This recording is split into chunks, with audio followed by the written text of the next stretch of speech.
Your Excellency, Minister Akoto, it is a real pleasure to introduce you and welcome you to today's Ghana Investment Forum. I know our investors and businesses are all looking forward to your address. We thank you for your time. Minister, you hold a number of roles and are joining us today not only as Minister for Food and Agriculture in Ghana, but also in your wider role as Chairman of the ECOWAS Specialized Technical Council for Agriculture. Your biography is truly impressive and really speaks to your commitment and your drive for today's topic of conversation, which is transformation of Africa through agriculture. Under your leadership between 2017 and 2019, Ghana has been transformed into the breadbasket of West Africa. And further testament is that you've recently been appointed as chairman of the steering committee for the Côte d'Ivoire and Ghana Cocoa Initiative. Minister, we're really looking forward to hearing on how you're going to elaborate on the key priorities for the economic development of Ghana and of the ECOWAS region in general. I therefore hand the floor to you and we look forward to your address today. Thank you, Your Excellency.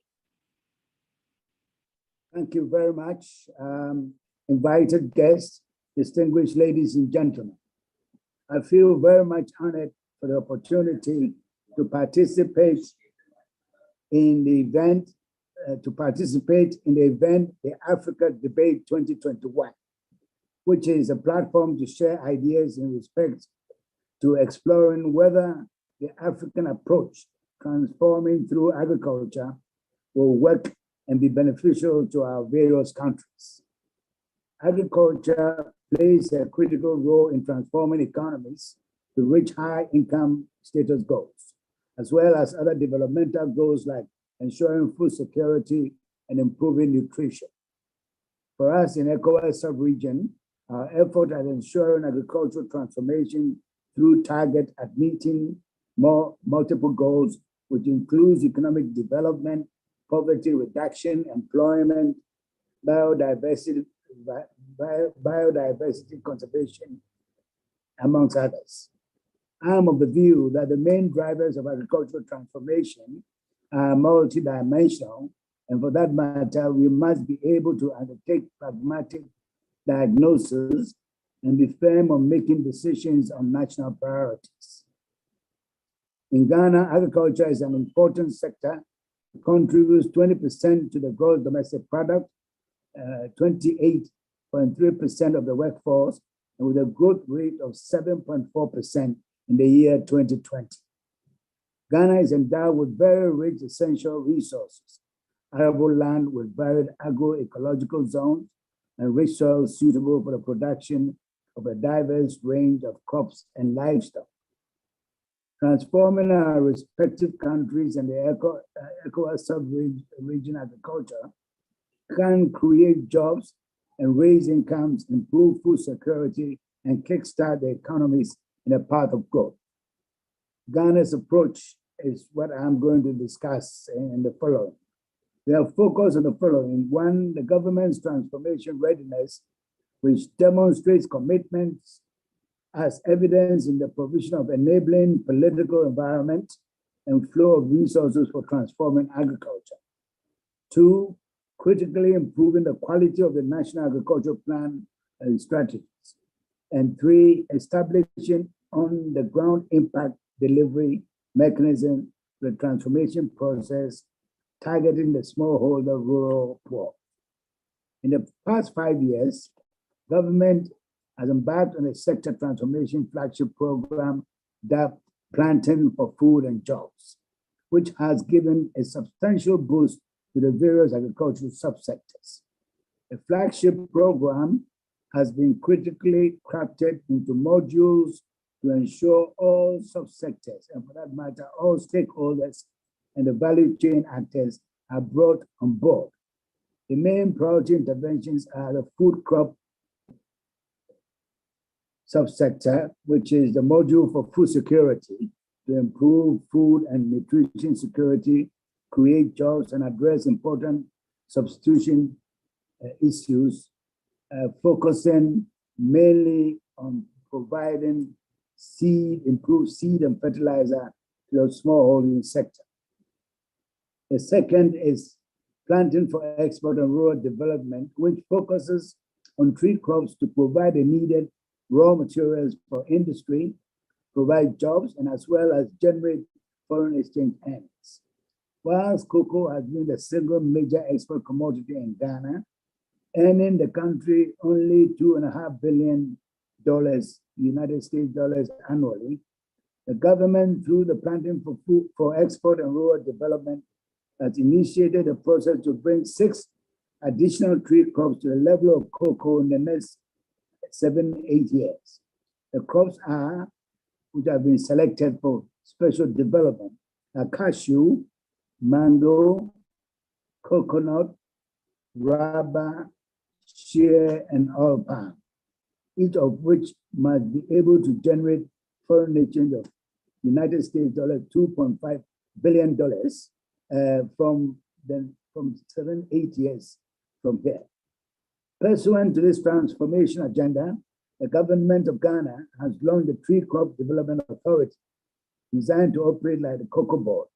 The mandate of the authority is to put in place policies and programs to guide research, production, pricing, and marketing of the 6 crops, which we have already mentioned.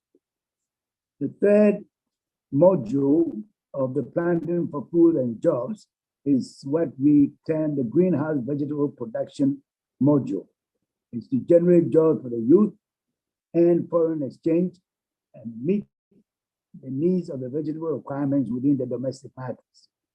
As part of the government's agricultural export drive, strategies have been put in place to develop the vegetable subsector with a stronger focus on intensified vegetable production through promoting greenhouse technology.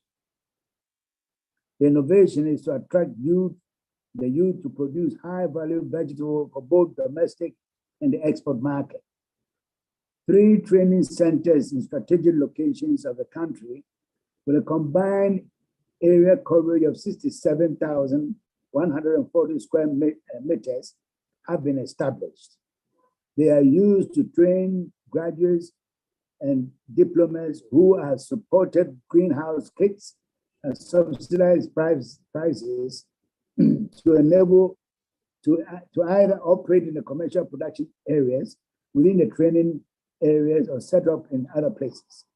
Some of the trainees also obtain intensive paid internships in greenhouses in Israel. Today, 537 graduates have passed out, with 190 of them having received paid internship in Israel. The fourth module under Planting for Food and Jobs is the mechanization services module to ensure efficiency in farm operations in both commercial and smallholder levels.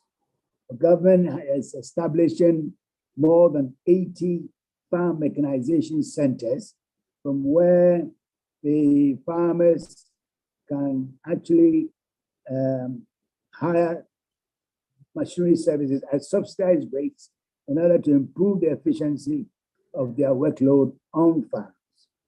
And lastly, of the 5 modules of Planting for Food and Jobs, we have what we have termed Rearing for Food and Jobs, a component that seeks to address the country's meat needs shortfall and boosting the protein production and consumption in Ghana to improve nutrition. Within the implementation framework of the flagship program, efforts have been made to leverage on public-private partnerships and the private sector-led investment into agriculture. The modules have generally been implemented by forging a greater partnership with the private sector. With such facilitation by government, the delivery of most deliverables have been private sector led. Ghana is the largest foreign direct investment recipient in the West African sub-region, with an average annual inflows of about $3 billion a year, and is ideally located for export promotion. In view of that, Strategies are directed at investors who are poised to take advantage of the situation. Foreign direct investment inflows do play an important role in promoting economic growth, help raise the country's technological levels, and create the needed employment.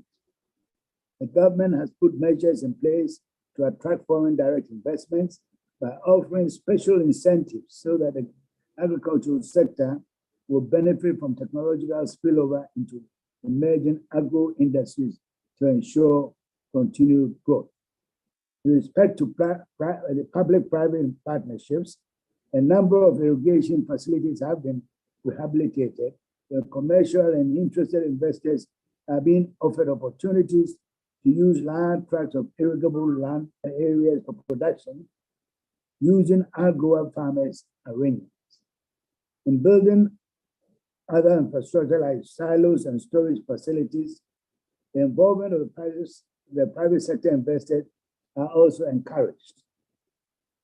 Securing supply chains in agriculture with implementation of the planting for food and jobs, substantial successes have been chalked with critical improvement in the yields of most of the crops being promoted.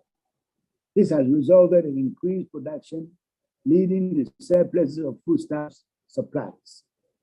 Government has therefore expanded the national storage capacities and improved the supply chains. With further improvement in feeder roads, foodstuffs are smoothly delivered from the farm gate to intermediate storage facilities, ultimately to transformation plants, and from these plants to retail shops. Surplus produce are transformed into storable products by the one district, one factory facility, out of which 135 agro-processing factories representing 48% have been established. Now to climate change mitigation measures. Being aware of the global effects of climate change, part of our agriculture transformation agenda gives a strong attention to adaptation and mitigation measures against its effects. Practices such as the use of early maturing varieties, high-yielding varieties, drought-tolerant varieties, pest-tolerant crops, afforestation, agroforestry, and conservation agriculture are being delivered through extension to the farms. With these, the environment is conserved and sustainability managed to support agricultural production. Distinguished ladies and gentlemen, in the past few years, Ghana's effort to improve access to productivity enhancing inputs has led to a significant improvement in food production. Our records show that substantial quantities of foodstuffs are now exported to our neighboring countries. Further to that, we are currently issuing permits to facilitate cross-border trade of commodities.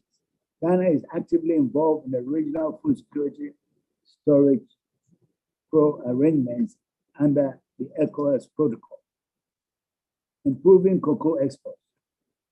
Ghana's cocoa production recorded its highest production of nearly 1.1 million tons in the just ending 2020-2021 planting season, which is due to the key interventions implemented by the government through Ghana Cocoa Board.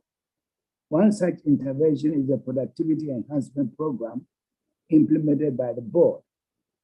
The intervention includes the rehabilitation of cocoa farms, artificial hand pollination, irrigation, distribution of improved cocoa hybrid seeds, and the continuous farmer education on good agronomic practices through improved extension services to the farmers.